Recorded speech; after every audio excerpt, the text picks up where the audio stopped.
Le meilleur moment de la saison, c'est quand on ouvre la porte du garage et qu'on peut sortir avec la motoneige pour notre première randonnée. Avant de faire ça, c'est bien de s'assurer que tout est en ordre, que la mécanique est A1. Donc pour ça, aujourd'hui, on fait la vérification pré-saison.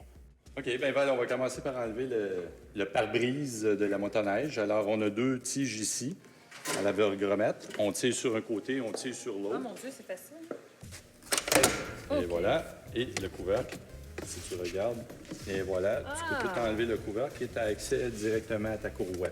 Alors, un des éléments qu'on peut faire, c'est avant le début de saison, si on va vérifier son usure. On va voir si elle est cochée.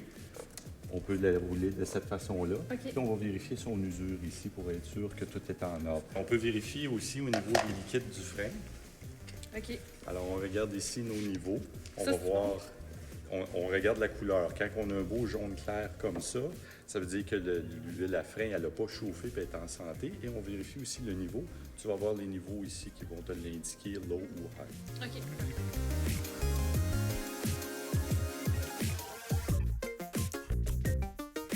Sur un moteur 4 temps, le niveau doit être un petit peu plus haut parce que tu as plus de mécanique, pièces qui bougent OK. versus un moteur 2 temps. OK. Alors, pour vérifier ton niveau d'huile sur un moteur 4 temps comme ça, le carter, tu vas déboulonner ça et puis tu vas aller mettre soit une petite terre râpe ou un petit quelque chose pour vérifier ton niveau d'huile à l'intérieur. Ensuite? Alors, une fois qu'on a enlevé ça, on peut lever le tableau de bord et on tire dessus tranquillement. Ah, On le remet à l'intérieur de la boîte acide. boîte. C'est sûr de ne pas les perdre.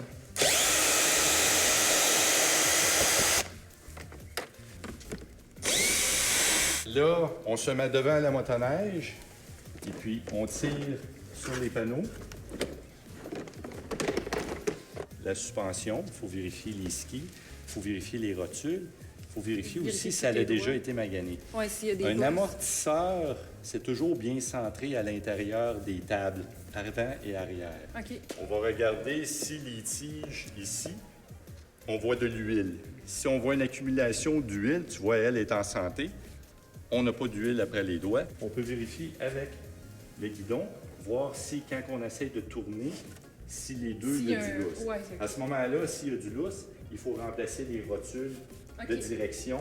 Tu en as une ici, une là, et tu en as une autre à l'intérieur et l'extérieur. On les OK. voit très bien ici. Les rotules, avec le temps, ils peuvent venir. Il y a du jeu. Mais ce test-là, on le fait quand la motoneige est par terre. On va donner des petits coups, on va voir s'il y a du lousse. OK. T'sais, si on est capable de déplacer le volant puis les skis ne bougent pas, C'est pas bon. c'est parce que ça, ça va devoir être remplacé.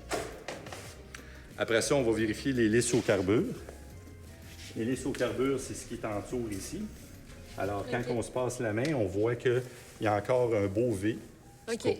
Quand il commence à être arrondi, On parce les qu'elles change. doivent être remplacées. OK. C'est quand même assez simple. C'est 2 boulons. OK. On bon, enlève la super vieille, facile. on réinstalle, on vient reboulonner. OK. Ça finit là. La chenille, advenant le cas, on doit faire un ajustement de la chenille. Il faut regarder dans le manuel d'utilisateur. Il y a quand même plusieurs choses qu'on peut vérifier avec la chenille. On va vérifier son état général. Est-ce que nos talons sont encore en bonne santé? Alors, on va vérifier aussi l'amortisseur sous la motoneige pour s'assurer que celle-ci, il n'y a pas de fuite d'huile et puis que nos doigts ne présentent reste aucune huile. OK. Il y a les glissières. Les glissières, c'est très important. C'est la partie Ça, noire c'est ici, la là. partie en nylon ici. OK. On voit qu'il y a une coche ici, là, dans la glissière. C'est un peu une marque d'usure. Quand la glissière est rendue à cette marque d'usure-là, elle doit être remplacée. Il y en a une à gauche et une à droite. Il faut vérifier nos roulettes. Est-ce qu'on a un jeu excessif? Est-ce qu'elle tourne bien? Évidemment, si j'avais la motoneige juchée ou est-ce que la chenille ne touchait pas par terre, ça serait un petit peu plus facile à les tourner. Mais là, on voit qu'il n'y a pas de jeu. C'est ça, il n'y a pas de jeu, puis on va écouter si on est capable de tourner et on n'entend pas les roulements, c'est parce que les roulements sont en santé. Par la suite, on soulève la motoneige pour que la chenille soit lousse et on va venir à son endroit central, puis on va regarder la distance qu'on a. Normalement, il faut utiliser un duromètre. Si on n'a pas de duromètre, on va calculer à peu près 1 pouce à 1 pouce écart entre la glissière et la chenille. OK. Là, c'est là où ça devient un peu plus technique. Encore une fois, il faut que la motoneige soit soulevée. Il faut enlever le cap central de cette roue-là, le cap central de l'autre bord. OK. On a 2 boulons, normalement, c'est du 16 mm.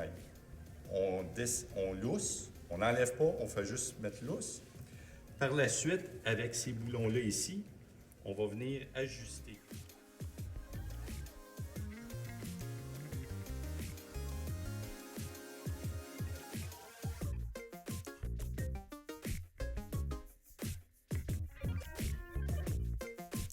Vous pouvez toujours laisser la batterie dans la motoneige, mais vous branchez un chargeur intelligent dessus.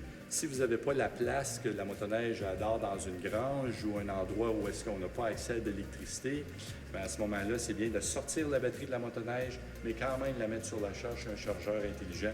Dans un modèle comme ça, la batterie n'est pas dans la baie du moteur. Dans un modèle comme ça, la batterie est sous la selle arrière. Alors, on peut quand même faire une vérification assez rapidement de son voltage.